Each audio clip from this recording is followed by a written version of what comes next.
Hallelujah. Hallelujah. सबको जय मसीह की। जय मसीह की। मैं परमेश्वर का बहुत धन्यवाद देती हूँ पास्टर साहब का और हमारे सब कम्युनिटी मेंबर का। आप इसको बंद करिए। मैं धन्यवाद देती हूँ पास्टर साहब का, परमेश्वर का और हमारे सारे कम्युनिटी मेंबर का कि मुझे इन्होंने मौका दिया पहली बार वचन को देने का। ये मेरे लिए गवाही है कि मैं परमेश्वर का वचन बांटूँ। ऐसे तो हम दूसरी जगह सांसारिक चीज़ें बहुत कुछ बोलते हैं, लेकिन जब वचन बांटने का समय आता है तब हमारा जो एक फीलिंग्स है और एक भय और डर है, जो हम अपने आप को आईने में देख लेते हैं कि हम क्या हैं, तो वो बहुत एक डिफरेंस है। तो इसलिए मैं धन्यवाद करती हूँ। वचन में जाने के पहले हम प्रार्थना करेंगे। धन्यवाद धन्यवाद परमेश्वर, मैं आपका धन्यवाद देती हूँ प्रभु, आपने मुझे मौका दिया और ये वचन मेरा नहीं परमेश्वर, ये आपका वचन है। मेरे मुख से नहीं, लेकिन आपकी पवित्र आत्मा मेरे मुख से बोलेगा परमेश्वर। जो भी मैं बोलूँ परमेश्वर, ये वचन इस घर में और मेरे जीवन में भी 100 गुना फल लाने वाला है। धन्यवाद देते सारी बातों को आपके चरणों में रखते, नाम के यीशु के नाम से। इससे कुछ गलती हुई तो क्षमा करना। आज का मनन चिंतन का विषय हम देखेंगे कि यीशु का लहू। बहुत साल हो गए, जैसे सिस्टर ने बोला, हम हर साल 40 डेज़ की प्रे मीटिंग, 40 डेज़ की प्रार्थना, 40 डेज़ लैंड, 40 डेज़ में हम यही नहीं करेंगे, 40 डेज़ में हम अपने आप को सुधारेंगे। लेकिन कई वर्षों से हम यही करते आ रहे हैं, लेकिन सच में परमेश्वर ने हमको जीवित रखा और अब तक रखा कि ताकि और एक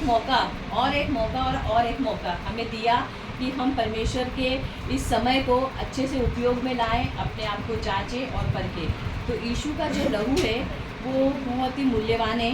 तो इसलिए हम पढ़ेंगे इब्रानियों का 9 उसका 22वां वचन। इब्रानियों 9 और उसका 22 वचन। सच तो ये है कि व्यवस्था के अनुसार सब वस्तुएं लहू के द्वारा शुद्ध हो जाती है, और बिना लहू बहाए पापों की क्षमा नहीं। आमीन। तो आज ये वचन हमें बताता है कि बिना लहू बहाए पापों की क्षमा नहीं है। तो ये व्यवस्था है।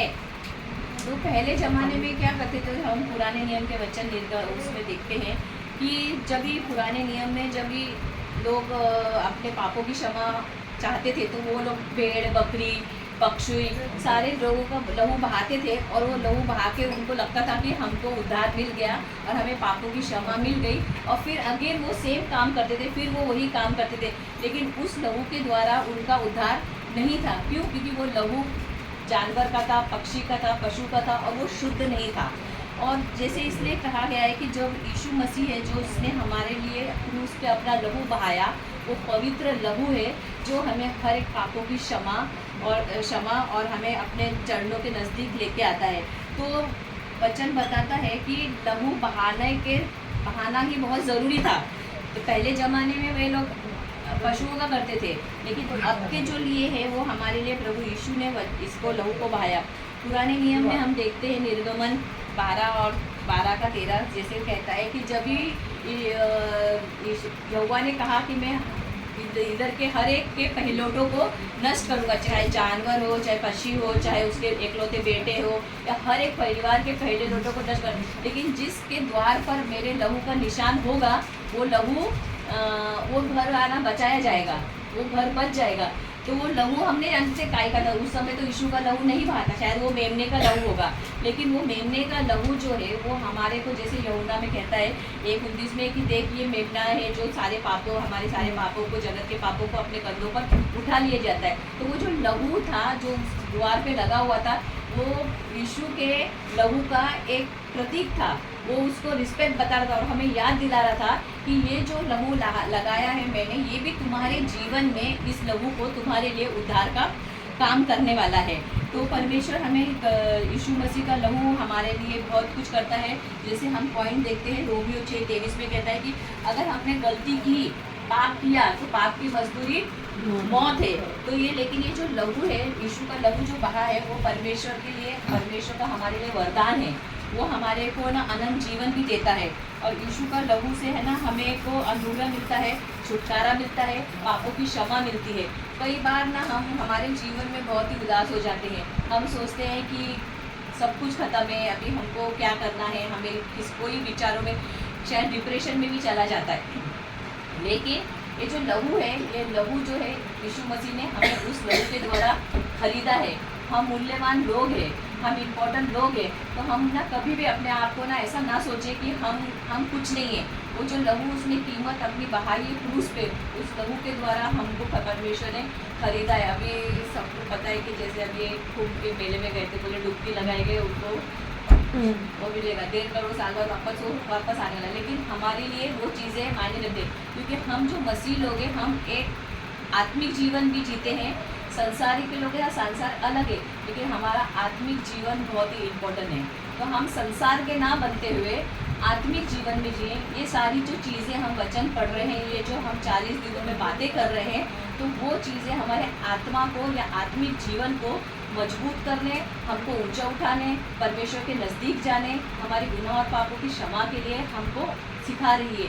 तो ये मौका प्रभु ने हमें दिया है, तो इस मौके को हमको लेना बहुत ही ज़रूरी है। कुलूसियों 1:20 और 22 में क्या कहता है?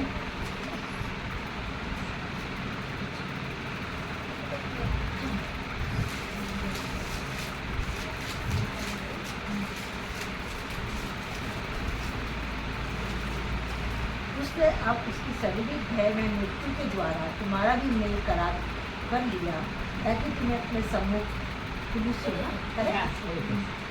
मृत्यु के द्वारा तुम्हारा भी मेल कर लिया, ताकि तुम्हें अपने सम्मुख पवित्र और निष्कलंक और निर्दोष बनाकर उपस्थित करो। ये परमेश्वर का वचन ये कहता है कि अभी आउट ऑफ द वे जैसे 10 कुंवारियाँ थी, 5 ने पूरी बत्ती में तेल रखा और 5 अधूरी रह गई।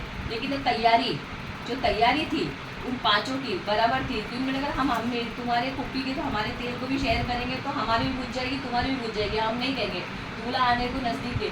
उसी तरह एक स्वर्ग में भी एक भोज होने वाला है। वो भोज में हमें सबको शामिल होना है।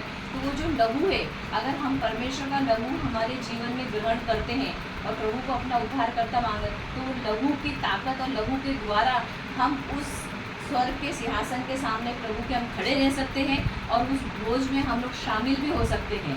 लेकिन तो परमेश्वर का वचन हमें सिखाता है कि यीशु का जो लहू है और उसकी मृत्यु के द्वारा हमारे को ना हर एक चीज़ों में से बंधन, श्राप और दुष्टता की बातें, शैतान की चीज़ें, हर एक चीज़ों से छुटकारा मिला है। अभी जैसे ये हटे जाती है, अभी जो बकरीद वगैरह करते हैं, वो आज तक उन लोगों का कहना ये से रहता है कि हम पूरे साल भर गलती गुनाह पाप करते, फिर वो बलि चढ़ा दिया, फिर हमको जन्नत मिलने वाली है, हम जन्नत पहुंचाए जाएंगे। लेकिन हमारे लिए ऐसा नहीं है। हमारे लिए प्रभु यीशु ने अपना क्रूस पे लहू बहाया है ताकि हम उद्धार को पाए। क्योंकि उसका लहू जो है, तो सब तो कहते हैं कि जानवर का लहू भी ला ले और मनुष्य का ला ले, तो यीशु के लहू और हमारे लहू में क्या फ़र्क है? क्या फ़र्क है? इसलिए कि जो यीशु का लहू है वो पवित्र आत्मा करके यीशु जन्मा है, उसमें उसके फादर जो कुछ भी अंश या कुछ भी ब्लड उसमें गया नहीं है, इसी वो माँ के गर्भ में रहा, इसीलिए वो पवित्र लहू है, होली लहू है। उस लहू में ताकत है, तो वही लहू है। खून तो सबका लाल है, लहू यीशु का लहू भी लाल ही था। तो वो जो हम वही कह रहे हैं कि हम लोग आत्मिक बातें कर रहे हैं, हम सांसारिक चीज़ों में दिख रहा है उसका लाल है, उनका लाल है, लेकिन हम आत्मिक बातें कर रहे हैं। तो आत्मिक बातें जब यीशु मरियम के गर्भ में आया, तो उस गर्भ में उसको पवित्र आत्मा के द्वारा आया। उसमें किसी भी मनुष्य का कोई भी रक्त का जन्म उसमें बॉर्न नहीं था। तो इसके लिए हमारे प्रभु यीशु का लहू बहुत ही कीमती है और वो हमारे लिए परमेश्वर से हम कह रहे थे कि जब वो भोज होगा हम जाएंगे तो उसमें हमको अनंत जीवन देता है प्रभु, और उसके सामने खड़े योग्य रहने के लिए बल और ताकत देता है कि हम उसके लिए करें। और एक लहू, अगर जो यीशु ने जो लहू बहाया है वो बहू उसको जब हम ग्रहण करते हैं तो उसमें प्रेरितों के 20:28 से इसमें हम देखते हैं, पढ़ेंगे नहीं, कि कलीसिया को वो लहू के द्वारा जो तुम्हारा अध्यक्ष है, जो रिस्पेक्टेड पर्सन है, वो हमें झुंड की रखवाली करना है कि हमारे लोग यहाँ तितर बितर ना हो, क्योंकि उसकी देख रेख करनी है। इसलिए परमेश्वर का जो लहू है हमारे लिए हमारे डे टू डे लाइफ में बहुत ही इम्पोर्टेंट है। हम जब भी घर से बाहर निकलें हम प्रार्थना करें और अपने आप को यीशु के लहू में कवर करें। हर एक घर के कोने कोने में यीशु के लहू को छिड़कें और उसका बाड़ा बांधें, ताकि कोई भी ऐसी शैतानी युक्ति, कोई भी ऐसी शैतानी चाल जो हमारे को परमेश्वर के प्रेम और परमेश्वर की सारी चीज़ों से अलग करती है, वो ना आए। अभी कवर जीसस की लहू से हम लोग कवर करते हैं। इसीलिए जो इफिसियों 2:13 में कहा है कि जो लहू था, हम पहले दूर थे, परमेश्वर ने अपने लहू के द्वारा हमें खरीद के परमेश्वर के सामने खड़े रहने के योग्य बनाया है और हम उसके सम्मुख आए हुए हैं। तो परमेश्वर का लहू बहुत ही कीमती है।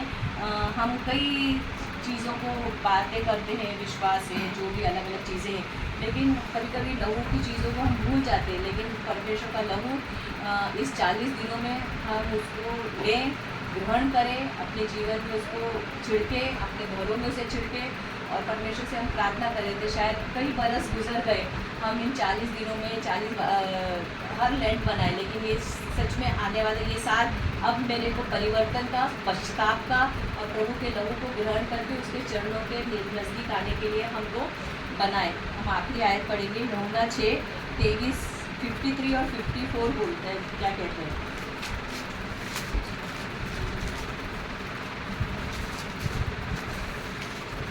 यूहन्ना 6